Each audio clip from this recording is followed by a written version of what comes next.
Scanning for audio.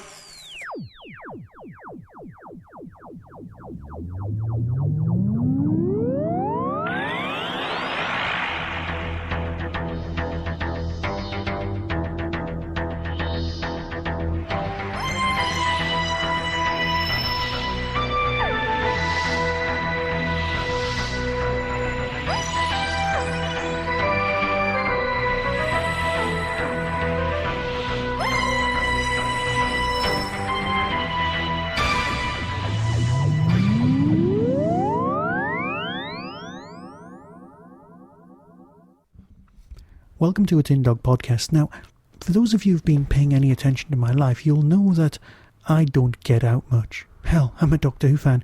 Historically speaking, we never really got out much. But no, I managed to get to the cinema twice. I managed to get to the cinema with my wife twice. Oh yeah, this is worthy of celebration. And I will not be talking about Doctor Who in this show, so if you're not interested, move along, come back, there'll be another Tin Dog podcast very shortly.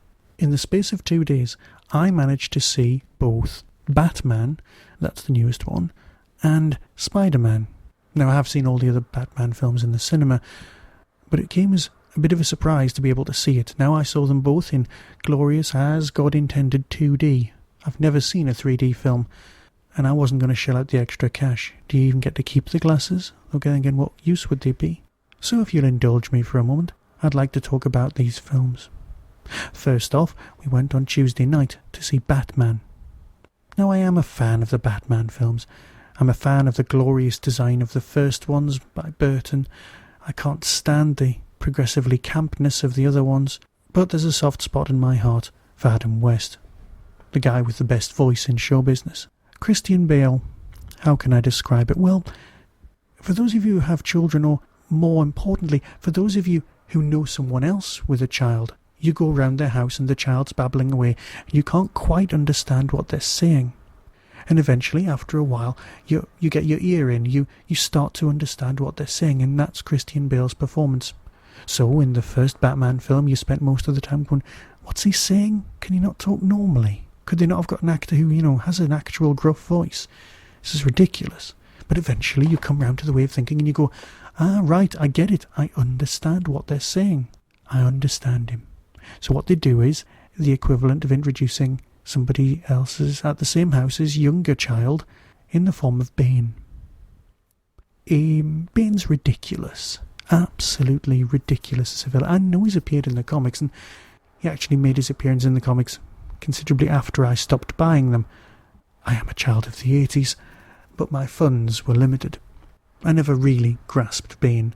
I did like him in the animated series, and again he was rock hard and could beat Batman to a pulp.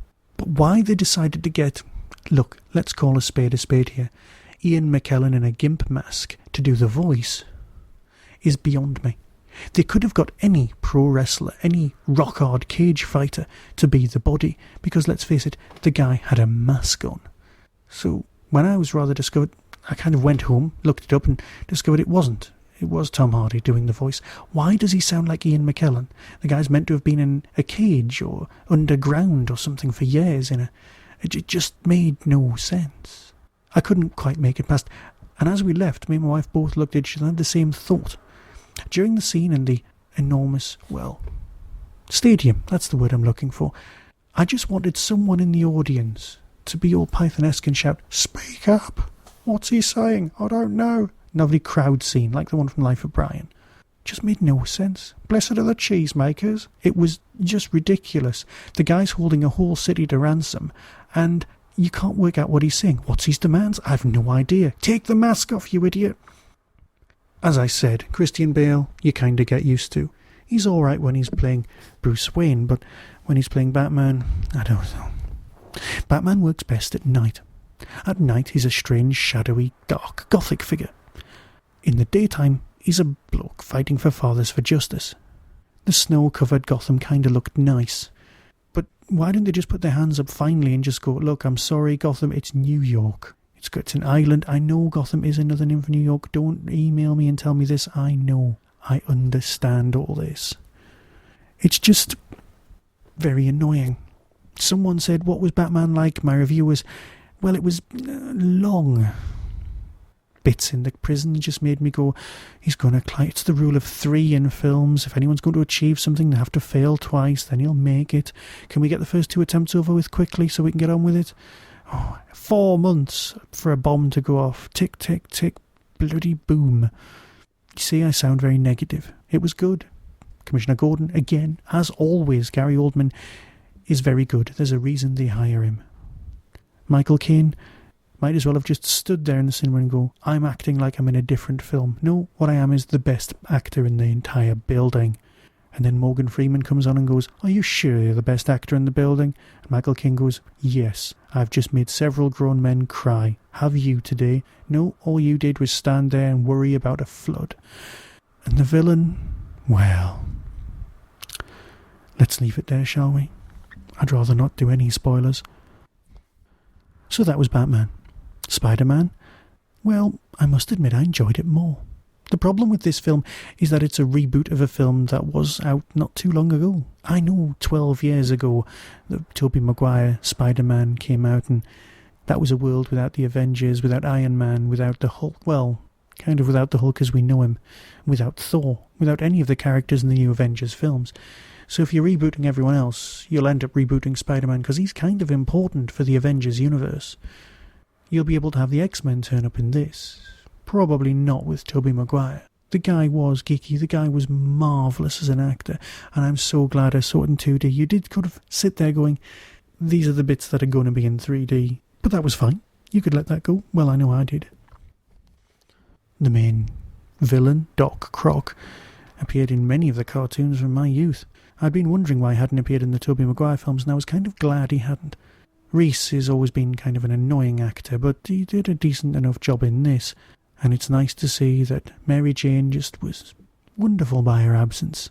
This film was actually about Spider-Man. It reminded me quite a lot of the old 80s TV series. I'm feeling old today. Right, I'm going to go away now. Thank you for indulging me. I enjoyed both films. Go and see them, you'll love them. It was just nice to be out. Soon I'll be at Hooverville, enjoying myself with some fantastic guests, and I hope to see some of you there and just say hello. Podcasters will be out in droves. We never did establish what a group of podcasters were called. Was it a breach of copyright of podcasters? I don't think so. Anyway, be seeing you.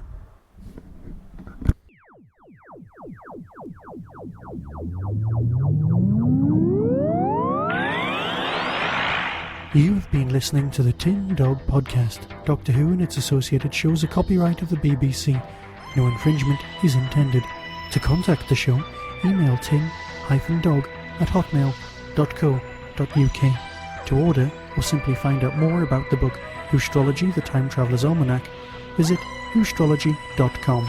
The Tin Dog Podcast is a founder member of the Doctor Who Podcast Alliance. I just want to say that Hooverville 4 is coming up on us very, very soon. September the 1st.